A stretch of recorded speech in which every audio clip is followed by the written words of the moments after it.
Hey, LifeSite friends, look, we're still in Rome. This is the day after the funeral of Pope Benedict. And there's been a lot of talk about his legacy. His legacy, I think, almost universally recognized being Summorum Pontificum, the restoration of the traditional Latin Mass, which brought so many people back to the faith, including Jim Hale behind the camera here, and Michael Hogan, another one of our videographers.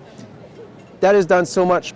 And it has led to furious reaction from leftists in the church, particularly from Pope Francis, who issued then Traditionis Custodes, which tries once again to stomp on the traditional Latin Mass. But you know, I wonder how many of us actually know what is in that document from Pope Benedict from 2007 that launched all of this.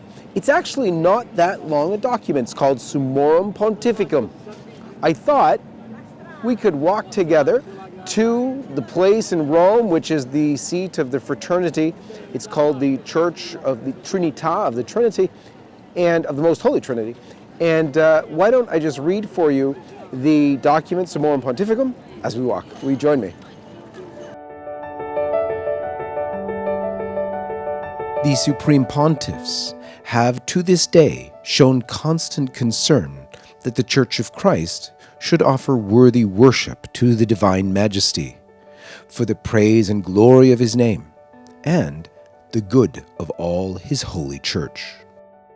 As from time immemorial, so too in the future, it is necessary to maintain the principle that each particular church must be in accord with the universal Church, not only regarding the doctrine of the faith and sacramental signs, but also as to the usages universally received from apostolic and unbroken tradition. These are to be observed not only so that errors may be avoided, but also that the faith may be handed on in its integrity, since the Church's rule of prayer, lex orandi, corresponds to her rule of faith, lex credendi. Eminent among the popes who showed such proper concern was Saint Gregory the Great, who sought to hand on to the new peoples of Europe both the Catholic faith and the treasures of worship and culture amassed by the Romans in preceding centuries. The Roman Missal promulgated by Pope Paul VI is the ordinary expression of the lex orandi, rule of prayer, of the Catholic Church of the Latin Rite. The Roman Missal promulgated by St. Pius V and revised by Blessed John XXIII is nonetheless to be considered an extraordinary expression of the same lex orandi of the Church and duly honored for its venerable and ancient usage. These two expressions of the Church's lex orandi will in no way lead to a division in the Church's lex credendi, or rule of faith, for they are two usages of the one Roman rite.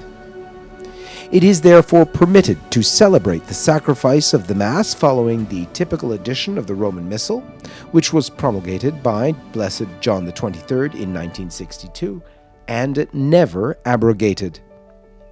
Given in Rome at St. Peter's on the 7th day of July in the year of our Lord 2007, the third of our pontificate.